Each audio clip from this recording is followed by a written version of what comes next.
We have seen earlier that when the 500 to 700 base pair fragment is sequenced, then the next step is to assemble them into an entire genome, and this assembly is called the fragment assembly. So there are many errors in this fragment assembly.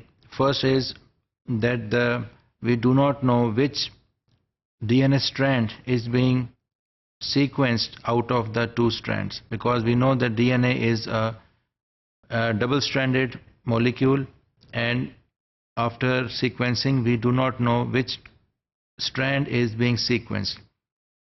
And this sequencing basically depends on the orientation of the insert when we ligate it with the vector. So this is a very common problem, and this problem cannot be removed because this is a very common arbitrary problems, and we cannot know even after sequencing which DNA strand is actually sequenced. And secondly is that the problem of the errors that is made during the sequencing, and we know that the modern sequencing techniques, they usually have some errors ranging from 1% to 3%. So this is not the entirely error prone system. But the main problem, if we consider these two problems, the error problems in the sequencing and the unknown fragment of the two DNA strands, these are considered as minor problems. But the major problem in the sequencing is the DNA repeat sequences, because we know that in the human genome there are certain sequences, certain fragments of sequences that are repeated in a number of times. And out of the whole human genomes, 20% of the human genome is basically constitute these repeated elements and fragments.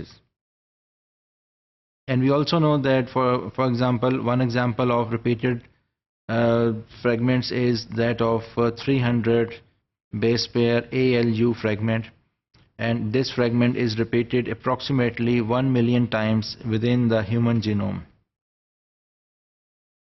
And we know that these repeats, they create problems when we read the sequences, because the reads are only 500 to 700 base pairs, but sometimes the repeated sequences, they are even much larger than these reads. And again, the problem is that these reads and repeats within the human genome, they are at different scales. For example, in the human T cell locus, there are 5 different closely located fragments of the tryptosin gene, and the size of this tryptosin gene is 4 kb. So this is a large size fragment, and we cannot read it because the read size is only 500 to 700. And as I have told you that the ALU sequences, they are present approximately, they are repeated 1 million times in the human genome. And similarly, the sign sequences and line sequences, they are also repeat sequences, and they are present more than 2 lakhs times in the human genome.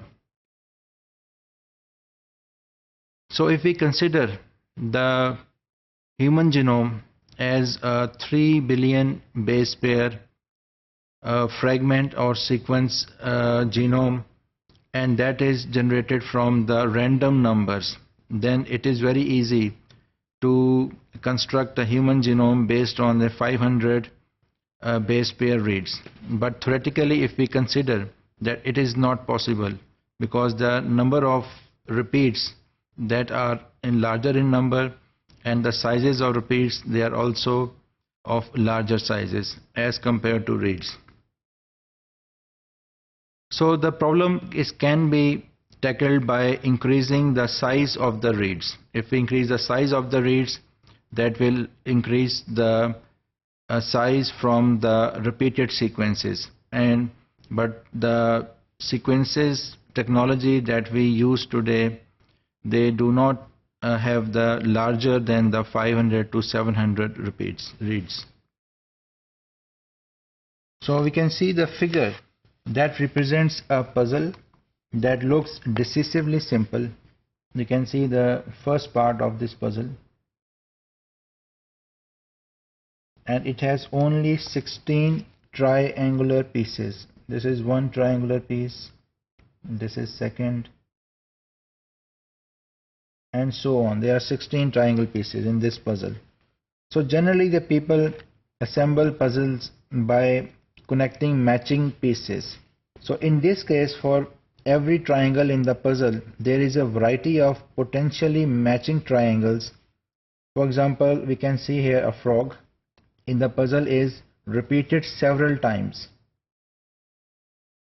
As a result, we cannot know which of the potentially matching triangles is the correct one to use at any step. If we proceed without some sort of guidance, then we are likely to end up in the situation that is shown below. In this, we can see that almost 14 triangle puzzles have been solved and only 2 are left. One is here and the other is here. And all the 14s that were previously puzzled, they were exactly matching the one that is present on the upper side of this puzzle. But when we see this, we have to put one triangle here and the last one here. But both of these triangles, they do not fit either in this one or in this one. So this is the problem, that 14 of the pieces have been placed completely consistently as we are seeing in this one. But the 2 remaining pieces are impossible to place. It is difficult to design a strategy that can avoid such dead ends for this particular puzzle. And it is even more difficult to design strategies for the linear puzzle presented by repeats in the genome. So this is the problem. We can compare it with the repeats in the genome, that they are repeated and they are present randomly in the genome. So we do not know where to place those repeated genomes in the genome. So we end up with the wrong placement of the fragments of the repeated DNA fragments within the genome.